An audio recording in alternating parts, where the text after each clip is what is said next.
name is and you are watching MOSH BEATDOWN Hardcore.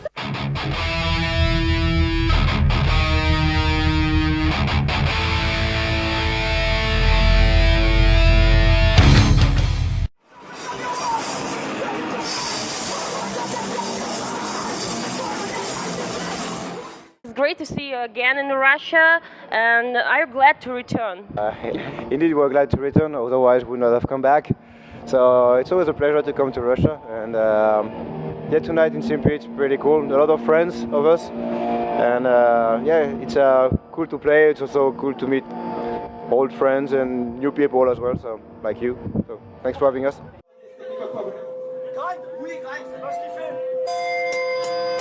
What's the difference between Russian and the Europe audience? It seems that in Russia, people are more involved into this kind of music at the moment, into this scene.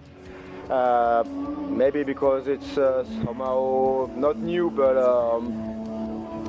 there are not so many bands touring there compared to Europe. So in Europe, people are bored and they come to shows, but they don't have parties, they don't really enjoy it. They don't know why they do it sometimes. And in Russian, it's like somehow more exciting because let people discover it, or at least or involve into it more than in Europe. So it's quite interesting for us. From my point of view, that there's really good places to play in Russia, and I think that there's good places to play in Europe too. And I think that it's not something in relation like the territory, you know. I mean Russia or Germany or stuff. So there's some city where you play and nothing happened. And I think that we got this kind of experience, you know, in Russia too. So I think there's just some places where you feel like at home, and some places where you feel like foreigner. And I guess that, for example, in France we have good places to play, and in Germany, and so it depends on the feeling of everyone. But for me, so I don't know if there's a big difference, you know, between Russia and the other countries of Europe. It depends, you know, the cities. It depends the way people are involved, you know, in the scene, and the way they feel music. So, and hardcore is really a big term, big word, you know, and there's a lot of things behind, and so, you know, it goes from beatdown to post-rock. So it depends the way people from a city like what they call the hardcore. So.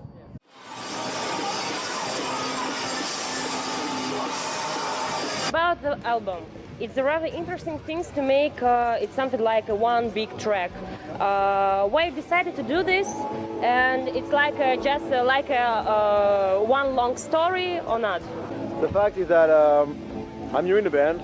I came in the band not long ago after the last album, and when it was time to make a new album,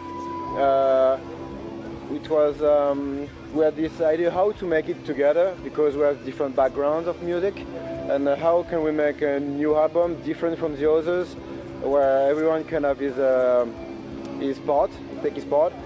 And he had the idea of making one long song, try to make it more conceptual maybe, and maybe it was easier for us to make this because I'm more from the progressive hardcore, and he's more from the modern hardcore, maybe, if I can say. And the mix of each, maybe progressive, takes bigger tracks, so we could maybe work better together. And I think it was a concept quite interesting for us, where we could meet each other. And it was also a good way to tell a big story. And Julian, the former singer, had much to tell and a big story to tell, so in a longer track like that it was better for him to express himself.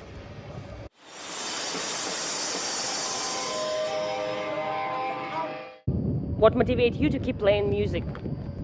No, so if we get that way, it's because we're just like, you know, traveling and playing music and meeting old friends and new people, and just, but there's no any you know, perspective or kind of performance. So we are not into you know, to get success or any shit like that. It's just playing in the way we want to make our music, you know, something like independent, you know, out of sponsorship and stuff, you know. So it's not absolutely not into a professional way. So it's just to keeping our freedom, you know, in that side of our life. So it's not about, you know, when you go work, when you go consume and stuff. So it's we try to make it kind of different. So that's why we are keeping on that way.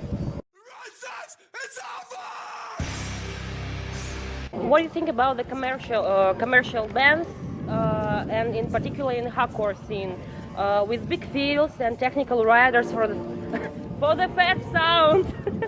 Should hardcore stay in the garage or need to go out?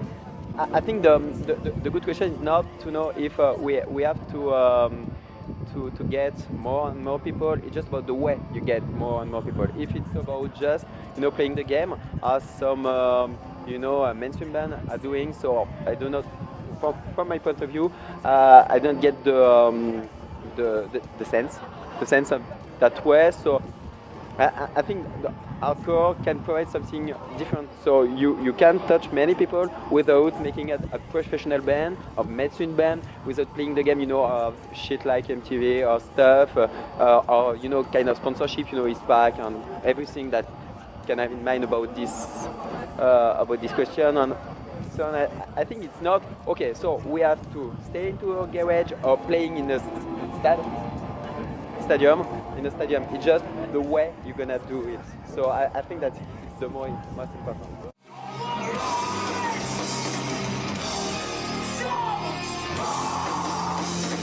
What's the main important thing in a hardcore scene? What do you think about it? For me, it's the music. It's my everyday life to listen to music and play music, to meet people, like they say. And yes, for me, that's all about music and places like that, DIY stuff, and all the things goes together with that. Was you afraid to come to this long tour to Russia from the France to go with your friends, or okay, you're not scared? I'm okay.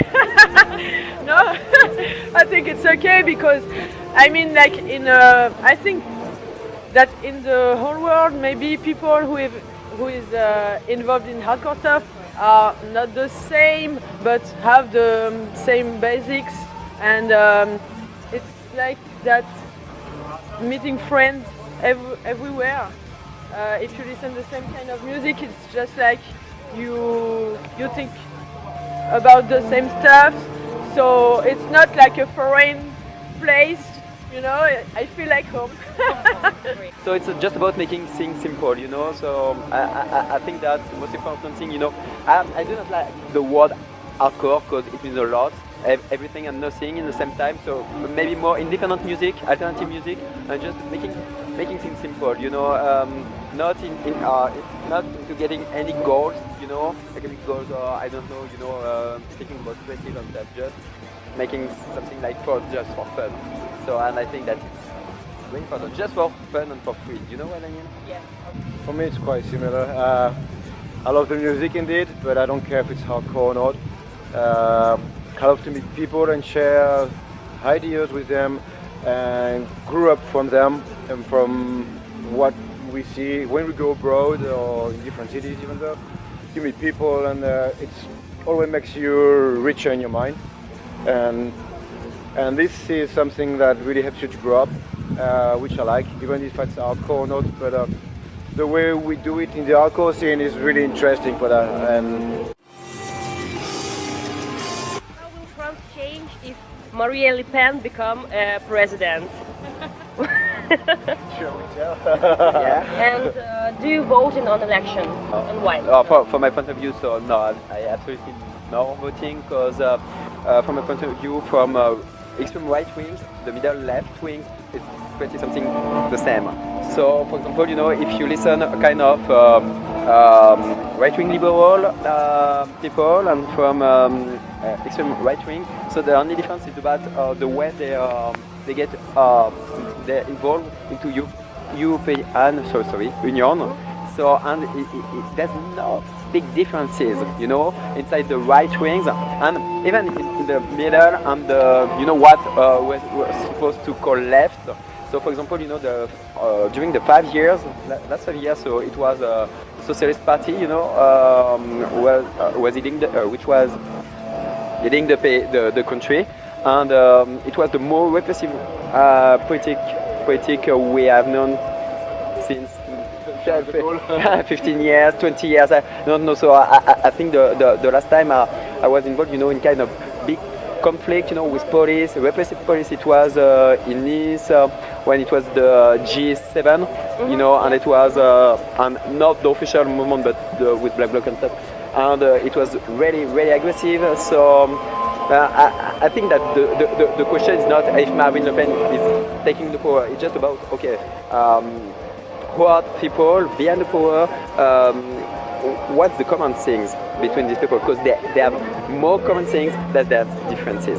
So I think they are all about capitalism, you know, and just they're just thinking about producing, they're just thinking about exploiting people, they're just thinking about joining minorities, you know, and make kind of hierarchy, you know, and everything. So it's not big differences from the extreme right wings to the left. And I think even if Marine Le Pen got the power, I think that the thing will just stay that the same, you know what I mean? So it's gonna be everything about work, everything about expecting and stuff. So. And do you feel that you have a problem in France with the national questions, or it's okay? And really, I know that maybe it sounds awful, but the refugees is welcome or something like that. Maybe that's the problem, because you know, the problem makes everything, you know, to create a conflict between workers, you know, between different workers from different countries. So, you know, when workers, you know, who are in difficulties, you know, for surviving, you know, in France, so, and they see some people who are coming over us, you know, because of war that we're making, you know, in their country. So where the power is refugees, you know, oh, they're gonna steal your job, there are no places for everyone because we have unemployment and stuff, and so it's just about, you know, creating conflict between workers from France, workers from Syria, workers from everywhere, you know, and it's kind of competition, you know, about workers, and it's about everything to make people thinking that they have something like privilege that you know what I mean, and that's okay. You have some privilege, and maybe someone from outside could steal your privilege, and it's really really smart politics, you know, to okay. So do not question about why these people are quitting their countries. Just okay. So there's kind of conflict. Also, we're gonna save yourself. Gonna save you. Gonna save you from, you know, people from outside. But if you get Germany, the politics in Germany, it's something different than in France, because they need refugees, you know, to feeding economy. So, but it depends of the side of industry. So some industries need refugees and some industries not. So, and there's kind of in that way kind of national preference. So you know what I mean. So economy is just deciding about everything about relation that people gonna have with people from outside. You know, I don't know if I'm clear. Maybe not. Even if there is a nationalist problem, there are also a lot of people which are not nationalists, but they just don't want to see what's happening.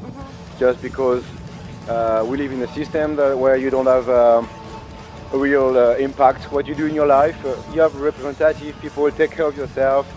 The state make everything, your boss at work makes everything, you just have to play your role. And since you have a role, the refugees, all the shit happening around, it's not your sphere of controlling. Nobody really gets involved into it. So even if it's not a nationalist point of view, there is a big problem about it.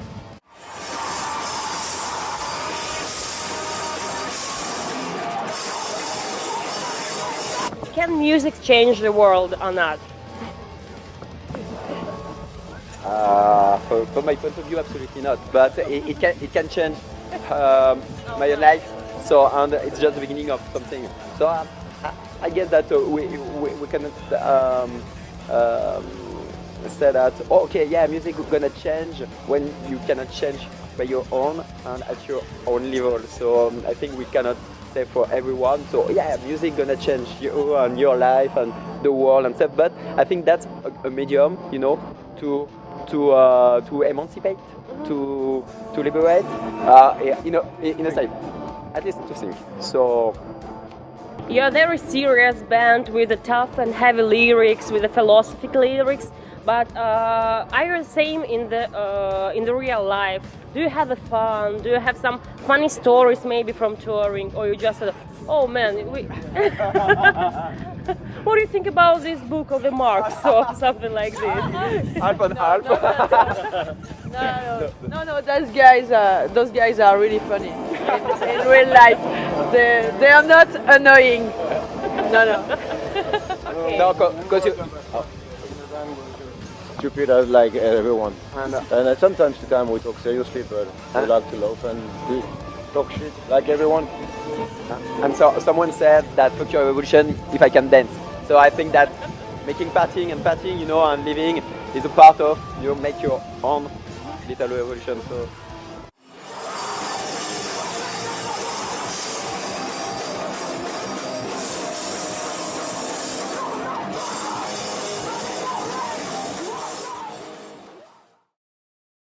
You're the boss? No, I'm not the boss. You're the new boss. Yeah, okay, I'm the new boss. It's written, it's recorded. Yeah, no? You can come.